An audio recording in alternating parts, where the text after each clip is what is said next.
நம்ம பார்க்க போற படம் 2023 ரிலீஸ் ஆன பாப்கார்ன் படத்தோட கதையை தான் பார்க்க போறோம். படத்தோட ஸ்டார்டிங்ல ஒரு பொண்ணு ஒரு பையனும் லிஃப்ட்டுக்குள்ள இருக்காங்க. பொண்ணு மயங்கி உயிருக்கு போராடிக்கிட்டு இருக்காங்க. அந்த லிஃப்ட் கதவை தட்டிக்கிட்டு இருக்காங்க. ஆனா இவங்க ரெண்டு பேரும் காதலர்கள் மாதிரி தெரியுது. ஆனா இவங்க ரெண்டு பேரும் லவ் பண்ணதே இந்த லிஃப்ட்டுக்குள்ளதான். 12 மணி நேரத்துல இந்த பொண்ணை உசார் பண்ணிருக்காரு நம்ம ஹீரோ. அது எப்படிங்கிறதா இந்த படத்தோட கதை. அப்படியே பிளாஷ்பேக்ல போனா நம்ம ஹீரோயின் காமிக்கிறாங்க. அப்பா கிடையாது, அம்மாவோட அரவணைப்புல தான் வாழ்ந்துகிட்டு இருக்காங்க.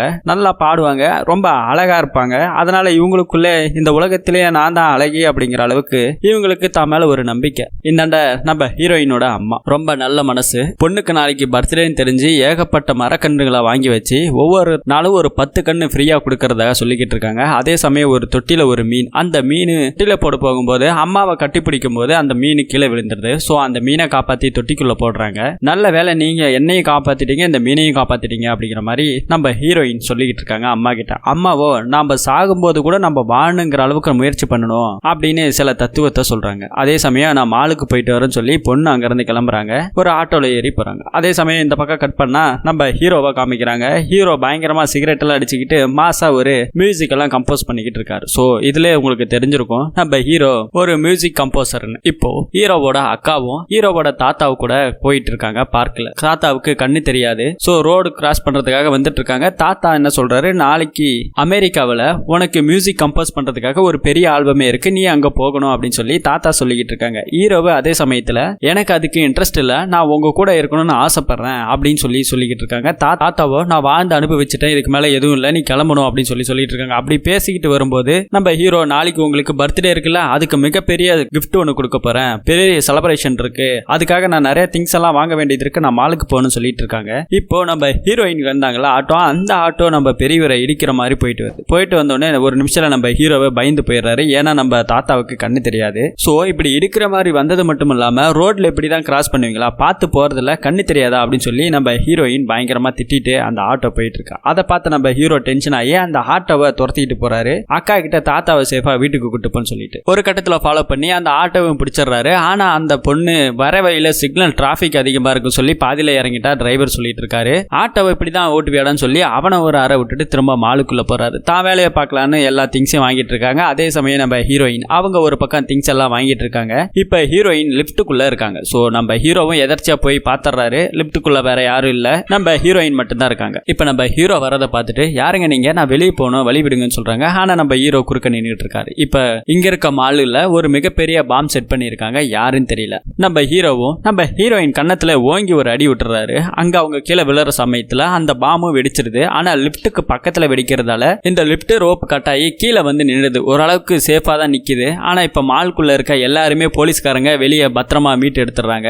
யாருக்கும் உயிர் சேதாரம் எதுவும் கிடையாது. அதே சமயம் லிப்டுக்குள்ள இருக்க நம்ம ஹீரோயின் காமிக்கிறாங்க. ஹீரோ பயங்கரமா அடிச்சுட்டாங்களே. நம்ம ஹீரோயின் ஏஞ்சி எதுக்குடா என்ன அடிச்ச, நான் வெளியே போகணும் தானே சொன்னேன், வேற என்ன தப்பா சொன்ன அப்படின்னு சொல்லி கேட்கறாங்க. நீ பண்ண தப்பு உனக்கு தெரியாதா அப்படின்னு சொல்லி நம்ம ஹீரோவும் சொல்லிக்கிட்டு இருக்காங்க. ஒருவேளை நம்ம ஹீரோ பின்னாடி வச்சிருக்க கிட்டாரை பார்த்துட்டு நீ ஏதோ ஒரு மியூசிக் போட்டிருப்பா, அதுக்கு நான் தப்பா கமெண்ட் பண்ணிட்டேனா, திட்டிருட்டேனா, அதனாலதான் நான் என்ன அடிச்சேன் அப்படிங்கிற மாதிரி அவங்களா ஒண்ணு கற்பனை பண்ணிக்கிட்டு இருக்காங்க. சொல்லிட்டு இந்த மாதிரியான ரோட்ல போற லூசுங்களுக்கு எல்லாம் பதில் சொல்ற அளவுக்கு நம்ம ஆயிட்டமே அப்படின்னு சொல்லி நம்ம ஹீரோயினுக்குள்ள ஒரு வருத்தம். இப்ப இவங்களுக்குள்ள ஒரு வாக்குவாதம் போய்கிட்டு இருக்கு. அதே சமயம் வெளியே லிப்ட செக் பண்ணலாம் சொல்லி அங்க ஒரு போலீஸ் அதிகாரி வராங்க. ஆனா ஹையர் ஆபீசர் அதை தடுத்து மாலுக்குள்ள ஏகப்பட்ட பேர் இருக்காங்க. சோ அவங்கள ஃபர்ஸ்ட் வெளியே எடுத்தணும், லிப்டுக்குள்ள இருக்கிறதுக்கு வாய்ப்பு இல்ல, சோ லிப்ட் எல்லாம் போயிட்டு செக் பண்ண வேணாம்னு சொல்லிட்டு அங்க ஹையர் ஆபீசர் தடுத்துறாரு. அதனால இவங்க உள்ள இருக்கிறது யாருக்கு தெரியல. இப்போ மால்ல இருக்க எல்லாருமே வெளியேற்றியாச்சு. அதே சமயம் மால்ல பாம்பு அடிச்சதால அதை ஃபுல்லாவே சீல் பண்ணிட்டாங்க. இப்ப மாலையும் ஈத்து மூடிட்டாங்க. உள்ள யாருமே கிடையாது. சோ இவங்க 2 பேர்த்த தவிர வேற யாரும் இல்ல. இவங்க 2 பேர் இருக்கிறதும் வேற யாருக்கும் தெரியாது. நம்ம ஹீரோயின் அவங்க போன் எடுத்து பாக்குறாங்க. ஆனா இவங்க உள்ள மாட்டிக்கிட்டதால இங்க டவர் எதுவும் கிடையாது, சிக்னல் கிடைக்கல. தன்னோட அம்மாக்கு ஆசையா வாங்கின வளையல் எல்லாத்தையும் அந்த லிப்டோட கதவு சந்து மூலமா அந்த வளையல உருட்டி விட்டுட்டு இருக்காங்க. அதை பார்த்துட்டு நம்ம ஹீரோவை பயங்கரமா கிண்டல் பண்றாரு. என்ன மூலடா, இதெல்லாம் சயின்டிஸ்ட் பார்த்தா தூக்க மாட்டிக்குவாங்க அப்படின்னு சொல்லி கிண்டல் பண்ணிக்கிட்டு இருக்காரு. இப்ப கதவையும் சேர்ந்து தட்டுறாங்க, ஹெல்ப் பண்ணுங்கன்னு சொல்லி. ஆனாலும் ஒருத்தரும் வரல. நம்ம ஹீரோயின் இந்த சமயத்துல கூட கண்ணாடி பார்த்து மேக்கப் எல்லாம் பண்ணிட்டு இருப்பாங்க. அதே சமயம் நம்ம ஹீரோ கிட்ட நான் ஏதோ தெரியாதனமா ஒரு கமெண்ட் பண்ணிட்டேன், அதுக்காக இப்படி இல்லாம பண்ணுவேன் அடிப்ப அப்படின்னு சொல்லி திரும்பவும் கேட்டுக்கிட்டு இருக்காங்க. நம்ம ஹீரோவும் அவரோட கிட்டாரை எடுத்து மியூசிக் போட்டுட்டு ஒரு பாட்டும் பாடுறாரு. அந்த பாட்டுல உலக அழகிலே அழிஞ்சு போனாலும் நீ அழகியா மாற மாட்ட, வா மூஞ்சி பொட்டோட்டோக்கு சேமா இருக்கு, முட்டைக்கண்ணி அப்படின்னு சொல்லி பாட்டா படிச்சுக்கிட்டு இருக்காரு. நம்ம ஹீரோயினுக்கு பயங்கர டென்ஷன். இப்ப பாட்டெல்லாம் பாடி முடிச்சு நம்ம ஹீரோவும் ஹீரோவும் ஹீரோயின் அங்கேயே உட்காந்துருக்காங்க. வெளியே போறதுக்கு வழி இல்ல. சோ லிப்டுக்குள்ளே இருக்காங்க. யாராவது வர வரைக்கும் இங்கதான் இருந்தாங்கன்னு சொல்லிட்டு இப்ப போன்லயும் தவறு இல்லையா.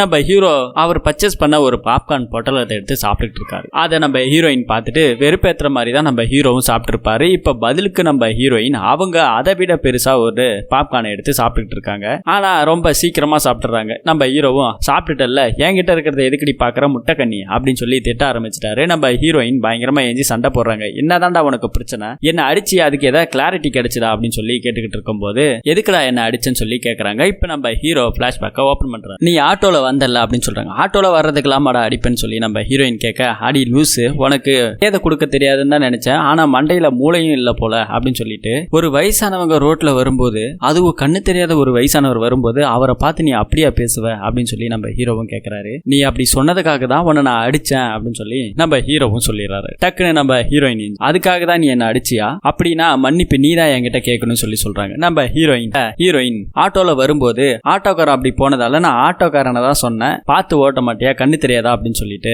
அதுக்கு மட்டும் இல்லாம இடிக்க மாதிரி வந்ததால அங்க பக்கத்துல இருக்க ஒரு பொண்ணு கிட்ட நம்ம ஹீரோவோட அக்கா கிட்ட சாரியும் கேட்டதாவும் சொல்லி நம்ம ஹீரோயின் சொல்றாங்க. ஆனா நம்ம ஹீரோவும் அதை நம்பல. நீ நல்லா கதை சொல்ற அப்படின்னு சொல்றாரு. உனக்கு கிளாரிட்டி வேணும்னா நீ அந்த லேடி கிட்ட கேட்டுப்பாரு, அவங்களுக்கு தெரியும் அப்படின்னு சொல்லி சொல்றாங்க. இப்ப நம்ம ஹீரோக்கும் ஓரளவுக்கு புரிஞ்சுக்கிறாரு. ஹீரோயின் கிட்ட நான் உன்னை அடிச்சதுக்காக என்ன மன்னிச்சிரு அப்படின்னு சொல்லி சொல்லிக்கிட்டு இருக்காங்க. இப்ப ஹீரோயின் அதெல்லாம் விட்டுட்டு நம்ம எந்த மாதிரி சிச்சுவேஷன்ல இருக்கோம், நம்ம இங்கிருந்து வெளியே போறதுக்கு ஏதாவது வழி இருக்கா, யாரையாவது கூப்பிடு அப்படின்னு சொல்லி சொல்லிட்டு இருக்காங்க. நம்ம ஹீரோவும் சொல்றாங்க, உனக்கு இன்னுமா புரியல, நம்ம லிப்ட் ஃபால்ட் ஆகி நிக்கல, ஆக்சுவலி ஏதோ ஒரு பிளாம்பாஸ்ட் ஆயிருக்கு. சோ அதனால தான் லிப்ட் இங்க கீழே வந்து கிரவுண்ட் ஃப்ளோர்ல நின்னுகிட்டு இருக்கு. லிப்ட் ஏதாவது ஃபால்ட்னாக்கா இந்த மாதிரி லைட் எல்லாம் எரியாது லிப்டுக்குள்ள அப்படின்னு சொல்லி சொல்லிக்கிட்டு இருக்காங்க. நம்ம ஹீரோயின் பயங்கரமா பயப்படுறாங்க. நீ என்ன ரொம்ப பயன்படுத்துற அப்படின்னு சொல்லி சொல்லிக்கிட்டு இருக்காங்க. நம்ம ஹீரோவும் இந்த மாலுக்குள்ள வரும்போதே ஏகப்பட்ட போலீஸ்காரங்க, அது மட்டும் இல்லாம நேத்தியே வந்து இந்த பாம் வெடிக்க போறதா ஒரு க்ளூலாம் சொல்லி பேப்பர்ல விட்டுருக்காங்க அப்படின்னு சொல்லி நம்ம ஹீரோயின் கொஞ்சம் பயன்படுத்துறாரு. இவர் சொன்னதை நினைச்சு நம்ம ஹீரோயின் திரும்ப போயிட்டு கதவை தட்டுறாங்க, யாராவது ஹெல்ப் பண்ணுங்கன்னு சொல்லி. ஆனா இப்ப ஒருத்தவங்களும் வரல.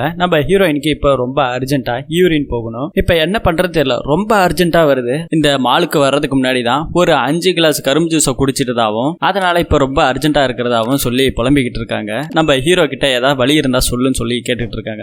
நம்ம ஹீரோவும் அதை பார்த்து சிரிச்சுக்கிட்டு இருக்காரு. நம்ம ஹீரோயின் ஒரு பொண்ணு பாத்ரூம் போக முடியாம தவிச்சுக்கிட்டு இருக்கா, அதை பார்த்து நீ சிரிச்சுக்கிட்டு இருக்க, நீ என்ன மனுஷனே தெரியல அப்படின்னு சொல்லி சொல்ல நம்ம ஹீரோவும் ஒரு ஐடியா கொடுக்கறாரு. என்னன்னா ஒரு டயப்பரை கொடுக்கறாங்க நம்ம ஹீரோயின் கிட்ட. இது நம்ம ஹீரோ தாத்தாவுக்காக வாங்கியிருப்பாங்க நம்ம ஹீரோ. சோ அவங்களால கண்ணு தெரியாது, சோ தனியா போக முடியாதுன்றதுக்காக இந்த டயப்பர் அவருக்காக வாங்கியிருப்பாங்க. இப்ப இதை இங்க இவங்களுக்கு கொடுக்கறாங்க. சரி இதை எப்படி மாத்துறது, எங்க மாத்துறது அப்படின்னு சொல்லி கேட்டுட்டு இருக்கும் போது இப்ப இருக்க ஆப்ஷனுக்கு வேற வழி இல்ல, நீ லிப்டுக்குள்ளே தான் மாத்திக்கணும், நான் இந்த பக்கம் திரும்பிக்கிறேன்னு சொல்லி நம்ம ஹீரோ திருப்பிக்கிறாங்க. அவங்க கையில அதை கொடுத்துட்டு லிப்டோட லைட்டை ஆஃப் பண்ணிட்டு இப்ப நம்ம ஹீரோயின் அந்த டயப்பரை மாத்தி வேலையை முடிச்சிடுறாங்க. இப்ப அதே சமயம் நம்ம ஹீரோ கிட்ட கேக்குறாங்க, நீ எதுக்கு இந்த மால்குள்ள வந்தன்னு கேக்குறாங்க. நாளைக்கு என்னோட தாத்தாக்கு பர்த்டே, சோ அதனால அவருக்கு கிஃப்ட் பண்றதுக்காக இங்க சில திங்ஸ் வாங்குறதுக்காக வந்தேன்னு சொல்லி சொல்லிக்கிட்டு இருக்காங்க. நம்ம ஹீரோயின் இருக்காங்கல்ல, அவங்களுக்கு கொடுக்க வேண்டிய கிஃப்டை என்கிட்ட கொடுத்துட்டியான்னு சொல்லி ஃபன்னா பேசிக்கிட்டு இருக்காங்க. அதெல்லாம் யாராவது கொடுப்பாங்களாங்க, அதெல்லாம் கிடையாது, இங்க இருக்க இந்த கிட்டார் இதுதான் அவருக்கு நான் கிஃப்டா கொடுக்க போறதா சொல்லிக்கிட்டு இருக்காங்க.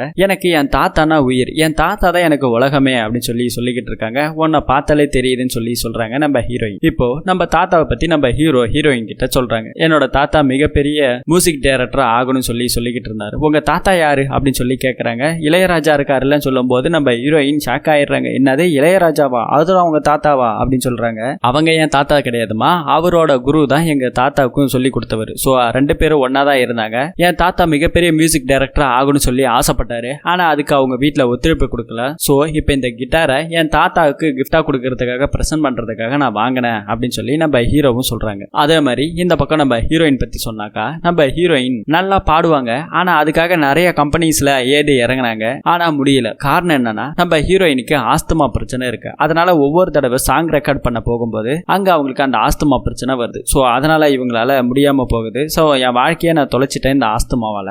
எனக்கு வாழ்க்கையில ஒரே ஒரு ஆசை தான், என்னைக்காவது என்னோட சொந்த குரல்ல பாடி ரெக்கார்ட் பண்ணியாவது அந்த ஸ்டுடியோக்கு நான் அனுப்பிடணும்னு சொல்லி தான் ஆசைப்பட்டுக்கிட்டு இருக்கேன். ஆனா என்ன பண்றது, விதி யாரை விட்டுச்சு, எனக்கு இந்த ஆஸ்துமா வந்ததால அதுவும் எனக்கு நிறைவேறாம போச்சு, ஐஸ்கிரீம் மாதிரி என் வாழ்க்கையை கரைஞ்சு போச்சுன்னு சொல்லி ஃபீல் பண்ணி பேசிக்கிட்டு இருக்காங்க. அதை கேட்டு நம்ம ஹீரோவும் ரொம்ப ஃபீல் பண்றாரு. நம்ம ஹீரோயின் அதெல்லாம் ஒன்றும் பிரச்சனை இல்லை, வாழ்க்கையில ஒவ்வொருத்துக்கும் ஒவ்வொரு கஷ்டம் வரும்போது அதை சரி பண்றதுக்கு ஏதாவது ஒரு வழி இருக்கும், அது மாதிரி எனக்கு ஏதாவது ஒரு வழி இருக்கும்னு நான் நம்புறேன்னு சொல்றாங்க. இப்ப இந்த லிப்ட்ல இருந்து தப்பிக்கிறதுக்கு ஏதாவது ஒரு வழி வரும்னு சொல்ல வர அப்படிதானே சொல்லி நம்ம ஹீரோ கேட்கும்போது ஆமான்னு சொல்றாங்க நம்ம ஹீரோயின். சோ இப்ப இருக்கிற டைம்ல உனக்கு என்ன உன்னோட ட்ரீம் என்ன அப்படின்னு சொல்லி நம்ம ஹீரோவும் கேட்கறாங்க. ஒன்னு போதுமே, அழகான பொண்ணு இந்த மாதிரி கிடைச்சா அவளோட ஆசை என்ன கனவு என்ன தெரிஞ்சு அவளை உசார் பண்ணிடலான்னு பிளான் பண்றியா அப்படின்னு சொல்லி நம்ம ஹீரோவை கிண்டல் பண்ணி பேசிக்கிட்டு இருக்காங்க. அழகான பொண்ணுன்னு சொல்றியேமா, யாருமா அந்த அழகான பொண்ணு, அதை கொஞ்சம் காட்டுமான்னு சொல்லி பதிலுக்கு நம்ம ஹீரோ நக்கல் அடிக்க நம்ம ஹீரோயின் இப்ப அவங்களோட ஆசை கனவு எல்லாம் சொல்றாங்க. எனக்கு ஒன்னும் பெருசா ஆசை கிடையாது, ஒரு பெரிய புல்லட் பைக்ல அப்படியே கேத்தா போய் இறங்கணும், ஒரு டீ கடையில அப்படியே ஒரு சிகரெட்டை பத்த வச்சுட்டு அப்படியே புகையெல்லாம் விட்டுக்கிட்டு டீ குடிக்கணும், அதுதான் என்னோட ஆசை அப்படின்னு சொல்லி சொல்றாங்க. ஆனா அதெல்லாம் பண்ண முடியாது இல்ல, ஏன்னா நம்ம ஹீரோயினுக்கு ஆஸ்துமா பிரச்சனை இருக்கும், புகைனாலே ஆகாது. அதையும் சொல்லி ஃபீல் பண்ணி பேசிக்கிட்டு இருக்காங்க. சொல்லிட்டு நாளைக்கு என்னோட பர்த்டே அப்படின்னு சொல்லி சொல்றாங்க. சோ நம்ம ஹீரோ தாத்தாக்கு பர்த்டே அன்னைக்கு தான் நம்ம ஹீரோயினுக்கு பர்த்டே. இப்ப ரொம்ப குஷி, அதுக்காக ஷாப்பிங் பண்ணலான்னு வந்திருக்காங்க. இவங்களோட ஃப்ரெண்ட் எல்லாம் சேர்ந்துட்டு கேரளா போயிட்டு என்ஜாய் பண்ணணும்னு சொல்லி நிறைய திங்ஸ் எல்லாம் வாங்கியிருக்காங்க. அதையும் நம்ம ஹீரோ கிட்ட சொல்றாங்க நம்ம ஹீரோயின். இப்போ டக்குன்னு லிப்ட்ல இருக்க லைட்டா ஆஃப் ஆயிடுது. இவ்வளவு நேரம் பேட்டரி மூலமா தான் எரிஞ்சிருக்கு, இப்போ ஆஃப் ஆயிடுச்சு. இப்போ நம்ம ஹீரோயினோட போன் டார்ச்சை யூஸ் பண்றாங்க. இப்போ தன்னோட பர்த்டேக்கு பார்ட்டிக்காக வாங்கி வச்சிருந்த திங்ஸ் வைன் எல்லாம் எடுக்கிறாங்க நம்ம ஹீரோயின். சோ பார்ட்டி மிஸ் ஆயிடுச்சு, இப்பவே இங்க பார்ட்டி கொண்டாடுன்னு சொல்லிட்டு நம்ம போன் டார்ச் மூலமா கலரா ஒரு ரெட் கலர் லைட்டை வர வச்சு இங்கவே பார்ட்டி பண்றாங்க. சோ வைன் எல்லாம் அதிகமா குடிச்சிட்டு என்கிட்ட ஏதாவது தப்பு தண்டெல்லாம் பண்ணிட போறடான்னு சொல்லி கிண்டல் பண்ணி பேசிக்கிட்டு இருக்காங்க. நம்ம ஹீரோவும் அந்த அளவுக்கு செல்ஃப் கான்பிடென்ட் இல்லாம நான் அந்த மாதிரி பண்ண மாட்டேன், அது மட்டும் இல்லாம பசங்களுக்கு ஒரு டம்ளர் வைன் குடிச்சாக்கா ஒண்ணு பெருசா போதெல்லாம் ஏறாதுமா, நீ ஒண்ணு பயப்படாதுன்னு சொல்லி ஹீரோவும் சொல்லிக்கிட்டு இருக்காங்க. இப்ப பார்ட்டியும் பண்றாங்க ரெண்டு பேரும், கலர் லைட்டு சந்தோஷமா ஆடி பாடிக்கிட்டு இருக்காங்க. நம்ம ஹீரோயின் இப்ப அவங்களோட குரல்ல சொந்தமா பாட்டை பாடிக்கிட்டு இருக்காங்க. நம்ம ஹீரோவும் அதுக்கு மியூசிக் கம்போஸ் பண்ணிட்டு ஜாலியா என்ஜாய் பண்றாங்க இந்த லிஃப்ட்டுக்குள்ள. இப்போ நம்ம ஹீரோயினுக்கு தூக்கம் வர்றதால லைட் எல்லாம் ஆஃப் பண்ணிடுறாரு நம்ம ஹீரோ. தூக்கத்துல நம்ம ஹீரோயினை தப்பா நடந்துக்கிற மாதிரி இருட்டுல நம்ம ஹீரோயின் கத்திக்கிட்டு இருக்காங்க. லைட் அடிச்சு பார்த்தாதான் தெரியுது நம்ம ஹீரோ பக்கத்துல உட்காந்துருக்காரு. அவரை நம்ம ஹீரோயின் பயங்கரமா கண்ணத்துல அடிச்சிடுறாங்க. அப்போ மேல இருக்கிற எலிகள்லாம் ஓடுது அந்த விண்டோ வழியா. அதை பார்த்த உடனே தான் புரியுது நம்ம ஹீரோயினுக்கு. சோ எலி தான் நம்ம ஹீரோயின் மேல ஏறி இருக்கு. அதை நம்ம ஹீரோயின் தப்பா புரிஞ்சுக்கிட்டு நம்ம ஹீரோவை அடிச்சதுக்காக சாரியும் கேட்கறாங்க. ஆனா நம்ம ஹீரோவும் அதை பெருசா எடுத்துக்காம உன் இடத்துல நான் இருந்தாலும் அதை தான் பண்ணிருப்பேன், சோ காலையில ஒன்ன நான் அடிச்சுட்டேன் தெரிஞ்சுக்காம புரிஞ்சுக்காம இப்ப அதை தான் நீயும் பண்ணிருக்க, சோ இதுல கோவப்படுறதுக்கு எதுவும் இல்லைன்னு சொல்லி சொல்றாங்க. நம்ம ஹீரோயினுக்கு அவ்வளவு சந்தோஷம். நீ மத்த பசங்களை மாதிரி இல்லாம நீ கொஞ்சம் டிஃபரெண்டா இருக்க, பொறுமையா இருக்க, உனக்கு இப்படின்னு சொல்லி நம்ம ஹீரோயின் பேசிக்கிட்டு இருக்காங்க. இப்ப திரும்பவும் நம்ம ஹீரோ கிட்ட உன் மேலே எனக்கு முழு நம்பிக்கை இருக்கு, நீ என் பக்கத்துல இருந்தா எனக்கு பெரிய நம்பிக்கையா இருக்குன்னு சொல்லிட்டு திரும்பவும் தூங்க ஆரம்பிக்கிறாங்க. அதே சமயம் தூங்கி எழுந்து முடிச்ச உடனே நம்ம ஹீரோயினுக்கு ஒரு ஷாக். என்னன்னா நம்ம ஹீரோ அவங்க தாத்தா பர்த்டேக்காக வாங்குறதுக்காக கேக் எல்லாம் வாங்கி வச்சிருப்பாரு. அதை இப்ப நம்ம ஹீரோயினுக்கு பிரசன்ட் பண்றாங்க. சோ லைட் எல்லாம் மாட்டி கிராண்டா செலிப்ரேட் பண்றாங்க. அதை நம்ம ஹீரோயின் பார்த்துட்டு ஷாக் ஆகுறாங்க. இப்படிலாம் பண்ணிருக்க, சர்ப்ரைஸ் கொடுத்துருக்கன்னு சொல்லி சந்தோஷப்படுறாங்க. இப்ப கேக்கையும் கட் பண்றாங்க. இப்ப பதிலுக்கு நம்ம ஹீரோ உன்னோட போனை கொடு சொல்லி நம்ம ஹீரோயின் கிட்ட இருக்க போனையும் வாங்குறாங்க. அதுல ஒரு பாட்டை பிளே பண்றாரு. அந்த பாட்டு நம்ம ஹீரோயின் பார்ட்டி பண்ணும்போது பாடி இருப்பாங்க. அதுக்கு மியூசிக் எல்லாம் போட்டு அதை ரெக்கார்டும் பண்ணிருப்பாரு நம்ம ஹீரோ. இப்ப அதை கேட்டு நம்ம ஹீரோயினுக்கு பயங்கர சந்தோஷம். என்னோட வாழ்க்கையில இது நாள் வரைக்கும் இந்த பர்த்டேல எனக்கு இப்படிப்பட்ட ஒரு கிஃப்டை யாரும் கொடுத்ததில்ல, என் லைஃப்ல இதை மறக்க முடியாதுன்னு சொல்லிட்டு ரொம்ப ஃபீல் பண்ணி அழுதுகிட்டே சொல்றாங்க. நம்ம ஹீரோவும் அதை சாங் ரெக்கார்டர் ஸ்டுடியோக்கும் அனுப்பியிருப்பாங்க. இந்த வருஷம் பெஸ்ட் சிங்கர் நீ தான் அப்படின்னு சொல்லி ஆல் த பெஸ்ட்னு சொல்றாரு. நம்ம ஹீரோயினுக்கு ஒரே சந்தோஷம். இப்போ இவங்க இங்க பேசிக்கிட்டு இருக்கும் போது கேக்கெல்லாம் இருக்குல்ல, அதை எலி சாப்பிட்றதுக்கு திரும்ப வருது. அதை நம்ம ஹீரோ பார்த்துட்டு பயப்படுறாரு. நம்ம ஹீரோயின் பயங்கரமா சிரிக்கிறாங்க. ஒரு எலியை பார்த்து நீ இப்படி பயப்படுறியன்னு சொல்லி, எனக்கு எலினா பயம் அப்படின்னு சொல்லிட்டு இந்த பெருச்சாளி தொல்லை தாங்கலன்னு சொல்லி கேக்கோட அட்டை பாக்ஸ்ல அந்த எலியை பிடிச்சி அடைச்சு வைக்கிறாரு. அட்டை பாக்ஸ் உள்ள இருக்கு. நீ ஏன் இப்படி பண்ற, அந்த எலியை பாவம்ல விட்டுடு அப்படின்னு சொல்லி ஹீரோயின் சொல்லும் போது இந்த எலியால என் வாழ்க்கையே தலைகீழ மாறி இருக்கு அப்படின்னு சொல்லி ஹீரோயின் கிட்ட நம்ம ஹீரோ சொல்றாரு. அப்படி என்ன நடந்துச்சுன்னு சொல்லும் போது நம்ம ஹீரோ ஒரு பிளாஷ்பேக் ஆரம்பிக்கிறாங்க. அவங்க அப்பா ஃபாரின்ல இருக்கும்போது ஏகப்பட்ட சாக்லேட்ஸ் எல்லாம் வாங்கிட்டு வந்திருக்காங்க. நம்ம ஹீரோ ஸ்கூல் போயிட்டு வர கேப்ல அவங்க அக்கா எல்லாத்தையும் சாப்பிட்டதால மிச்ச மீதி ஒரு சாக்லேட் தான் இருந்தது. அதுவும் தூங்கும் போது தன்னோட டவுசர் பாக்கெட்ல வச்சுக்கிட்டே தூங்கி இருக்காரு. அப்போ அவங்க வீட்டுல இருக்க எலிகள்லாம் வந்து அவர் பாக்கெட்ல இருக்கிற அந்த சாக்லேட்டை சாப்பிட்டுடுதுங்க. சாப்பிட்டது மட்டும் இல்லாம சாப்பிட்டுட்டு போகும்போது நம்ம ஹீரோவோட குஞ்சாமணியும் கடிச்சிட்டு போயிடுது. அதை நம்ம ஹீரோயின் கிட்ட சொல்றாங்க. ஹீரோயின் பயங்கரமா சிரிக்கிறாங்க. இதனாலதான் நம்ம ஹீரோக்கு எலினாலே பயம் சொல்லிக்கிட்டு இருக்காங்க. அது மட்டும் இல்லாம இந்த எலியை விட்டு வச்சா தூங்கும் போது எங்கெங்கெல்லாம் போய் எதெல்லாம் கடிக்குன்னு தெரியாதுன்னு சொல்லிக்கிட்டு இருக்காங்க. நம்ம ஹீரோயின் பயங்கரமா சிரிக்கிறாங்க. இப்போ திரும்பவும் ஹீரோயின் உதவி கேட்டு கதவெல்லாம் பயங்கரமா தட்டுறாங்க. ஆனா யாருமே ஹெல்ப் பண்ற மாதிரி தெரியல. இப்ப லிஃப்ட்டுக்குள்ள இருக்கும்போது இவங்க ரெண்டு பேரும் ஒரு கேம் விளையாடுறாங்க. அந்த கேம்ல யார் பக்கம் அந்த பார்டர் நிக்குதோ அவங்களோட உண்மைகளை மறைக்காம சொல்லணும், எதை பண்ண சொன்னாலும் செய்யணும் அப்படின்னு சொல்லி ஒரு கேம் பிளே பண்றாங்க. அப்போ நம்ம ஹீரோ பாட்டிலை சுத்தி விடும்போது அந்த பாட்டில் நம்ம ஹீரோவை பார்த்து நிக்குது. இப்ப ஹீரோ என்ன சொல்றாரோ அதை நம்ம ஹீரோயின் செய்யணும். அப்ப நம்ம ஹீரோ என்ன சொல்றாருன்னா, இப்போ நீ எனக்கு நான் சொல்றத செய்யணும், அந்த வார்த்தை எஸ்ல ஆரம்பிக்கும், எனக்கு இப்பவே பண்ணணும் அப்படின்னு சொல்லி சொல்றாரு. அதை நம்ம ஹீரோயின் எஸ்ல ஆரம்பிக்கிறதால நம்ம ஹீரோ வேற மீனிங்ல சொல்லியிருப்பாங்க. அதை நம்ம ஹீரோயின்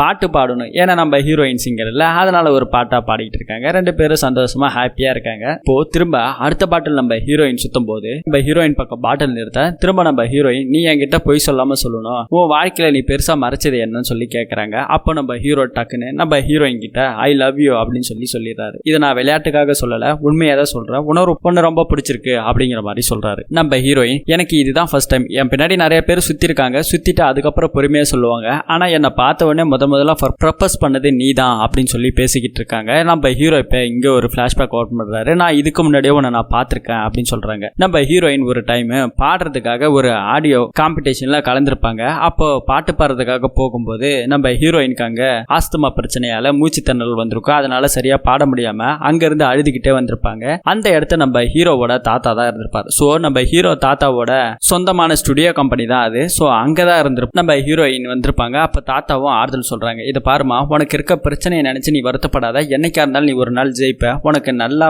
பாடக்கூடிய திறமை இருக்கு, நீ நல்லா பாடுற, உன்னோட வாய்ஸும் நல்லா இருக்குன்னு சொல்லி நம்ம ஹீரோயினுக்கு ஆறுதல் சொல்லி அனுப்புறாங்க. அதே சமயம் அந்த ஸ்டுடியோல இருக்க ஏகப்பட்ட பாடகர்களோட போட்டோஸ் இருக்கு. இதுக்கு இடையில என்னோட போட்டோவும் வரும்னு சொல்லிட்டு ஹீரோயின் தன்னோட சின்ன வயசு போட்டோவை அங்க ஒட்டுறாங்க. புலம்பிக்கிட்டே ஒட்டும் போது நம்ம ஹீரோ பின்னாடியே கேட்டுக்கிட்டு தான் இருந்திருப்பாரு. சோ முகத்தை பாக்கிறதுக்குள்ள அங்க இருந்து அந்த சின்ன வயசு போட்டோ ஒட்டிட்டு நம்ம ஹீரோயின் போயிடுறாங்க. சோ அப்ப வந்து நம்ம ஹீரோ பார்த்துட்டு அந்த சின்ன வயசு போட்டோவை எடுத்துக்கிட்டு வெளியே போறாரு முகத்தை பார்க்கணும்னு. ஆனா முகத்தை பார்க்க முடியல. ஆனா நம்ம ஹீரோயின் கையில இருந்தது ஒரு டாட்டோ. அந்த டாட்டோ தி வாய்ஸ் ஆஃப் ஃபேஷன் சொல்லி நம்ம ஹீரோயின் கொடுத்துருப்பாங்க. அந்த டாட்டோ நம்ம ஹீரோ பார்த்திருப்பாரு. சோ இப்ப இங்க பாட்டில சுத்தும் போதுதான் நம்ம ஹீரோயின் கையில அந்த டாட்டோவை திரும்ப பாக்குறாரு. அதனாலதான் நான் உனக்கு ப்ரொபோஸ் பண்ண, உன்னை எனக்கு ரொம்ப பிடிச்சிருக்குன்னு சொல்லிட்டு அந்த சின்ன வயசு போட்டோவையும் எடுத்து நம்ம ஹீரோயின் கிட்ட காமிக்கிறாங்க. நம்ம ஹீரோயின் ஆமா இது நான் தான் ஒட்டினேன் அப்படின்னு சொல்லி சொல்றாங்க. ஆனா நீ எமோஷனலா கனெக்ட் ஆகி என்கிட்ட லவ் யூ சொல்லியிருக்க, ஆனா எனக்கும் அதே ஃபீல் வேணும், எனக்கு ஒரு தமிழ் சினிமால வர ஹீரோ லெவலுக்காவது எனக்கு ஃபீல் வேணும் அப்படின்னு சொல்லிக்கிட்டு இருக்காங்க. இப்ப அங்க நெருப்பெல்லாம் பத்தி எரியுது. கேக்கெல்லாம் ஏத்தி வச்சிருந்தாங்களா, அந்த கேண்டில ஆஃப் பண்ணாம எரிஞ்சுக்கிட்டே இருந்திருக்கும். இப்ப அது அங்க இருக்கிற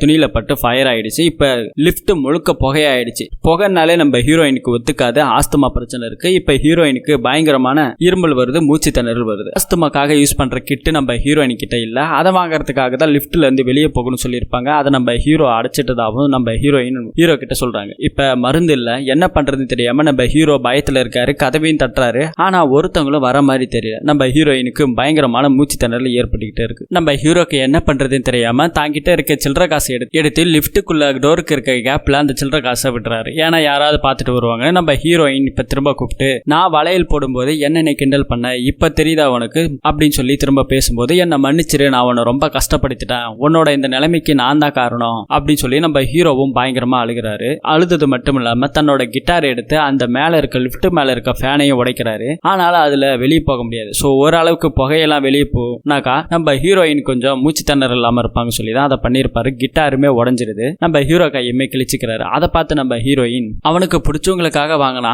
இப்ப அவனுக்கு பிடிச்சது நாம தான், நமக்காக அவன் என்னெல்லாம் செய்யறான்னு சொல்லி ஓரளவுக்கு இம்ப்ரெஸ் ஆகுறாங்க. திரும்ப நம்ம ஹீரோயின் கிட்ட மன்னிப்பும் கேட்கறாங்க. இப்ப ஹீரோயினுக்கு ரொம்ப முடியல, ஹீரோ மடியில தான் படுத்திருக்காங்க. நம்ம ஹீரோவும் போயிட்டு கதவையும் தட்டி பாக்குறாரு. கத்தி பார்த்துட்டாரு, ஒருத்தவங்களும் வரல. இப்போ நம்ம ஹீரோ வேற வழி இல்லாம நம்ம ஹீரோயின் தலையில இருக்க பேண்டை கழட்டுறாரு. கழட்டிட்டு தன்னோட போனை எடுக்கிறாரு. எடுத்து ஒரு வீடியோவை ஷூட் பண்றாரு. இந்த மாதிரி இந்த மால்ல நாங்க மாட்டிக்கிட்டோம், லிப்டுக்குள்ளதான் இருக்கோம், இந்த பொண்ணுக்கு ரொம்ப மூச்சு திணறலா இருக்கு, உசுருக்கு போராடிட்டு இருக்கான்னு சொல்லி நம்ம ஹீரோயினோட போட்டோவையும் தான் போட்டோவையும் அப்படியே வீடியோவை ரெக்கார்ட் பண்றாரு. எல்லாத்தையும் ரெக்கார்ட் பண்ணி நெட்டெல்லாம் ஆன் பண்ணி விட்டுட்டு இருக்க எல்லா வாட்ஸ்அப் குரூப்புக்கும் அனுப்பி விடுறாரு. இதை எல்லாத்தையும் ஷேர் பண்ணுங்க, ரொம்ப எமர்ஜென்சி, இந்த டேட்ல இப்பதான் நடந்திருக்குன்னு சொல்லி எல்லாத்தையுமே தெளிவா மென்ஷன் பண்றாரு. ஏன்னா வாட்ஸ்அப்ல படசெல்லாம் சுத்துது இல்ல, அதனால இந்த டேட்டை மென்ஷன் பண்ணிருப்பாரு நம்ம ஹீரோ. இப்போ இங்க டவர் கிடையாது, அதனால தான் கேக் பாக்ஸ்ல அட்டைப்பட்டியில அடைச்சு வச்சிருந்த எலியை எடுக்கிறாரு. இந்த பேண்டை போன்ல சுத்தி அந்த எலி மேல டைட்டா கட்டி வச்சிடறாரு. இப்ப எலியை எடுத்து மேல அந்த ஃபேனுக்கு வெளியே விட்டுறாரு. அந்த எலி வெளியே கொஞ்சம் கொஞ்சமா மால்ல இருந்து வெளியே போகுது. இப்ப வெளியே போன உடனே சிக்னல் கிடைச்சிடுது. அந்த வீடியோ எல்லாருக்குமே ஷேர் ஆகுது, தன்னோட ஃப்ரெண்ட்ஸுக்கு எல்லாமே. அவங்க எல்லாருக்கும் ஷேர் பண்றாங்க. இந்த பக்கம் ஹீரோனியோட அம்மா அவங்க போலீஸ் ஸ்டேஷன்ல கம்ப்ளைண்ட் கொடுக்கறதுக்காக போயிருப்பாங்க. இப்ப போலீஸ்காரங்களும் அந்த வீடியோவை பாக்குறாங்க. பார்த்துட்டு இப்ப எல்லாருமே மாலுக்கு திரண்டு வராங்க. மாலுக்கு வரும்போது முக்கியமா இந்த ஆஸ்துமாக்கு அந்த மருந்து கிட் இருக்குல்ல, அதையும் வாங்கிட்டு வர சொல்லி நம்ம ஹீரோவும் சொல்லியிருப்பார். ஸோ ஒருத்தங்களா எல்லாரும் போய் இப்போ மெடிக்கல் ஷாப்ல எல்லா இடத்துலயும் அந்த மருந்து வாங்கிட்டு இங்க மாலை நோக்கி வராங்க. ஒரு வழியா டெக்னீஷியன்லாம் வந்து மால்ல இருக்க அந்த லிஃப்ட் கதவை திறந்துடுறாங்க. ஆனா ஹீரோயினுக்கு இப்ப சுத்தமா பேச்சு மிச்சம் இல்ல. அங்கிருந்து வெளியே வராரு, தூக்கிட்டு வராரு நம்ம ஹீரோ. ஆம்புலன்ஸ் எல்லாம் வந்துருது. இப்ப எல்லாரும் எல்லா ட்ரீட்மெண்ட் பண்றாங்க. ஆனா கண்மொழிக்கல. இப்ப ஒரு கட்டத்துல அந்த மருந்து கிட்டெல்லாம் எடுத்து நம்ம ஹீரோயின் அவங்க அம்மா மடியில வச்சுக்கிட்டு இருக்காங்க. வச்சுக்கிட்டு இருக்கும்போது உனக்கு மூச்சை கொடுத்ததுனா, ஆனா இப்படி நீ மூச்சு இல்லாம ஒவ்வொரு தடவையும் கஷ்டப்படும் போது ஏன் மூச்சே நின்று போல இருக்கு, தயவு செஞ்சு கண்ணை முழிச்சிரு, எனக்கு மூச்சு அடைக்கிற மாதிரி இருக்குன்னு சொல்லி அம்மாவும் ரொம்ப அழுதுகிட்டு இருக்காங்க. இப்ப ஒரு வழியா நம்ம ஹீரோயின் கண்ணை முழிச்சிட்டாங்க. அதே சமயம் ஹீரோயின் கண்ணை முழிக்கலன்னு சொல்லி வெளியே நின்றுட்டு நம்ம ஹீரோவும் அழுதுகிட்டு இருக்காங்க. அவங்க அக்கா தான் நம்ம ஹீரோக்கு சமாதானப்படுத்திக்கிட்டு இருக்காங்க. இப்ப ஹீரோயின் வர்றதை பாக்குறாங்க. நம்ம ஹீரோக்கு ஒரே சந்தோஷம். நம்ம ஹீரோயின் வந்து கட்டி பிடிச்சிக்கிறாங்க. இப்போ நம்ம ஹீரோவும் நீ சாகும்போது இருக்கிற தருணத்துல தான் என்ன காதலிக்கணும்னு உனக்கு தெரிஞ்சுதான்னு சொல்லி கேட்கிறாரு. அப்ப நம்ம ஹீரோயின் நீ லிப்டுக்குள்ள என்ன காப்பாத்துன்னு சொல்லி போராடும் போதே உன் மேல எனக்கு லவ் வந்துருச்சு, ஆனா அந்த சமயம் உன்னை ஹக் பண்ணி சொல்ல முடியாது, அதனாலதான் இப்ப சொல்றேன்னு சொல்லி கட்டி பிடிச்சிக்கிட்டு சொல்லிக்கிட்டு இருக்காங்க. அது மட்டும் இல்லாம ஒவ்வொரு தடவை எனக்கு மூச்சு திணறல் வரும்போது எங்க அம்மா பயங்கரமா பயப்படுவாங்க. அதே மாதிரி அம்மா காட்டுற அன்புக்கு நிகரா ஒரு பையன் அன்பை காட்டினா அப்படின்னாக்கா எந்த பொண்ணு தான் விட்டு கொடுப்பான்னு சொல்லிட்டு பேசிக்கிட்டு இருக்காங்க. இப்ப ஐ லவ் யூ சொல்லிடுறாங்க. ரொம்ப சந்தோஷமா இருக்காங்க. இப்போ அடுத்த நாள் நம்ம ஹீரோயின் கிட்ட பேசிக்கிட்டு இருக்காங்க. நல்லா பேசிக்கிட்டு இருக்காங்க. அப்ப ஹீரோ அவங்க கிட்ட தன்னோட நம்பரை கொடுக்குறாங்க. ஹீரோயின் என்கிட்ட போன்ல சார்ஜ் இல்லாதால நான் வீட்டுக்கு போயிட்டு சார்ஜ் போட்டு உனக்கு நான் கால் பண்றேன்னு சொல்லிடுறாங்க. சொல்லிட்டு அங்க இருந்து நம்ம ஹீரோயின் கிளம்பிடுறாங்க. ஆனா இப்ப இங்க ஒரு ட்விஸ்ட். ஹீரோ தான் எலி கிட்ட அந்த போனை மாட்டி விட்டு அனுப்பிச்சாருல, இப்ப அந்த எலி அங்க இருக்க ஒரு டிச்சுக்குள்ள ஓடிடுது. சோ ஹீரோக்கு அதை மறந்து போச்சு. அடப்பாவின்னு சொல்லி அந்த எலியை துரத்துறாரு. இப்ப இந்த படத்தோட கதையை இங்க முடிக்கிறாங்க. ஒன்னும் பிரச்சனை இல்லை, ஏன்னா அதே சிம்ம திரும்ப கூட வாங்கலாம். ஹீரோயினுக்கும் தெரியும் நம்ம ஹீரோ யாருன்னு, ஹீரோவோட தாத்தாவோட ஸ்டுடியோவும் தெரியும். அதனால இவங்க கண்டினியூ பண்ணுவாங்க இவங்க காதல. சோ இந்த படத்தோட கதை உங்களுக்கு பிடிச்சிருந்தது அப்படின்னாக்கா மறக்காம நம்ம வீடியோக்கு ஒரு லைக் கொடுத்து சப்போர்ட் பண்ணுங்க. நம்ம வீடியோ புதுசா பாக்குறீங்கன்னா சப்ஸ்கிரைப் பண்ணிடுங்க. வேற ஒரு படத்துல உங்களை நான் சந்திக்கிறேன். தேங்க்யூ.